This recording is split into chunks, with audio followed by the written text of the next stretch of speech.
El mundo está lleno de curas, monjas y pastores que dedican su vida de manera callada y modesta a dar apoyo, consuelo y cuidados a quienes lo necesitan. Sin embargo, cada día son menos y lo que se conoce como el sistema religioso, o sea, la iglesia y sus autoridades, han sufrido desgaste y distanciamiento de sus feligreses y parroquianos. El mundo que hoy vivimos, inestable, volátil e inseguro, en casi todo, exige cada día más algún tipo de alivio espiritual. En las cartas del apóstol Pablo, en el Nuevo Testamento, hay suficiente evidencia y motivación para que los hijos de Dios se embarquen en un crecimiento espiritual desde el fundamento de que cada cuerpo, cada ser humano, cada alma es un templo de Dios y por eso capaz de alcanzar su salvación diaria y por eso paz y armonía. Para conversar sobre los tiempos que viven las iglesias y de la creciente necesidad de medicina espiritual para el ser humano, tengo el gusto de presentarles a Gonzalo Chamorro, licenciado con maestría en teología. Es el fundador y director del Instituto Crux, conductor del programa Café, Cultura y Cristianismo. Es conferencista iberoamericano y escritor sobre temas teológicos. Gonzalo, bienvenido a Razón de Estado.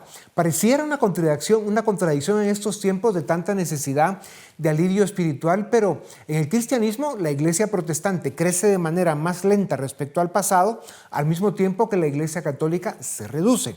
En Europa cada día más las iglesias parecen museos históricos y en la América Latina cada día se ordenan menos sacerdotes. ¿Marca esto una tendencia? ¿Es reversible? ¿Cómo y dónde buscan hoy en día las personas alivio espiritual?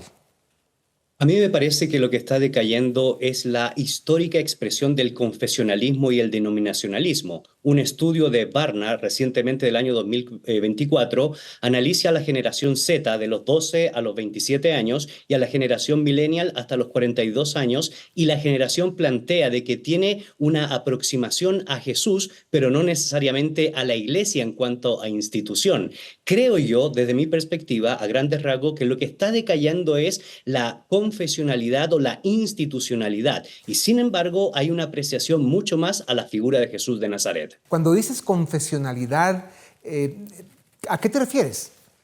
Me refiero mucho a la denominación, me refiero mucho a la institución, me refiero mucho a lo que históricamente se ha entendido como, por ejemplo, la tradición de la Iglesia Católica Apostólica Romana, la Iglesia Ortodoxa, la Ya, Iglesia Evangélica, la Iglesia ok, Presbiteriana. A esa ya. conceptualización O sea, histórica no hay una apreciación. Gonzalo, cada vez que las iglesias se han acercado a las coyunturas políticas, al espacio ideológico o a los juegos del poder, ha salido herida y con pérdida de feligreses.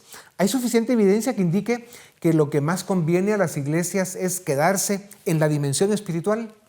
Bueno, evidentemente Jesús lo dijo, darle a César lo que es de César y a Dios lo que es de Dios. Nicolás Maquiavelo hace una fuerte crítica cuando se relaciona la moral espiritual con la moral política partidista. Y Alex de Tocqueville va a decir que uno de los serios problemas que hace que decaiga la iglesia es cuando se mete en aras o en ámbitos que no le competen desde la perspectiva de la tradición bíblica o la tradición histórica en cuestiones puramente civiles, políticas civiles. Es cierto que hay una dependencia porque la política debería mirar hacia los elementos virtuosos de la sabiduría del mundo religioso, pero no es menos cierto que la fe o la tradición judeocristiana debería inmiscuirse en cuestiones de política partidista porque se ha demostrado a la luz de la historia que eso ha sido una quimera o un fracaso. Se critica un creciente individualismo con búsqueda de satisfacción inmediata en las sociedades modernas. Lo que está claro es que la calidad de vida espiritual está cayendo. Cada día hay más gente sufriendo, aunque tenga mucho dinero. ¿Cómo se puede y se debe recuperar la espiritualidad y a dónde va el mundo con la tendencia actual si no lo hacemos?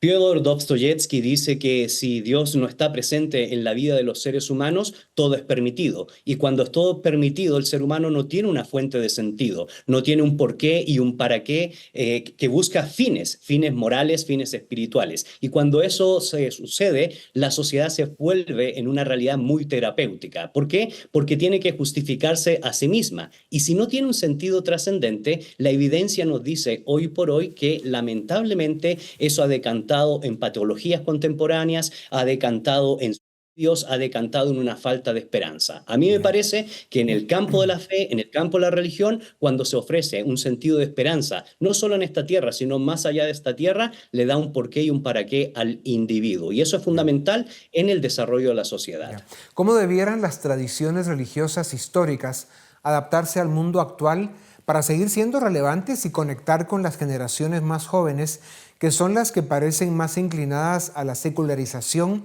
o a abandonar la práctica religiosa? A mí me parece que tienen que seguir manteniendo la importancia de la verdad, en mi caso que pertenezco a una tradición judeocristiana, la verdad de Jesús.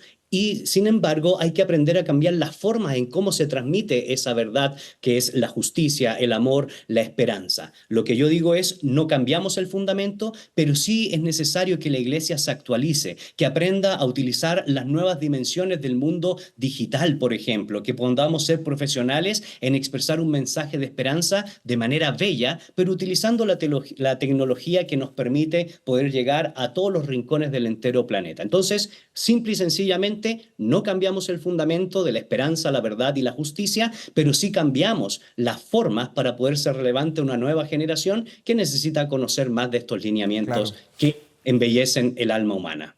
clarísimo. Gonzalo, los segundos que nos quedan. La polarización política y social en muchas sociedades es creciente y evidente.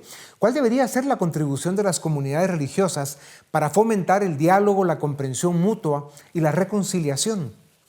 Bueno, lo primero que tengo que decir es que una iglesia, una denominación o una confesión de fe nunca debe atacar a la persona por sí misma, sino más bien debe procurar la solidaridad, el bien común y, por supuesto, poder comprender que el Evangelio es una buena noticia y eso incluye no solo pensar en el individuo, sino en las demás personas. Y cuando en el campo político se le pide ayuda al mundo religioso, el mundo religioso debe estar dispuesto a trabajar en conjunto para poder procurar una sociedad de bien, pujante y que se exponga el florecimiento humano. Ya.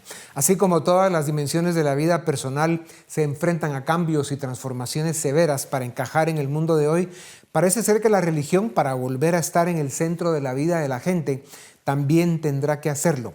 Mientras tanto, una vida espiritual comprometida es el resguardo más seguro para sobrevivir. Gonzalo, muchas gracias por ser parte de la solución. A ustedes también gracias por acompañarnos una vez más. Esto es Razón de Estado.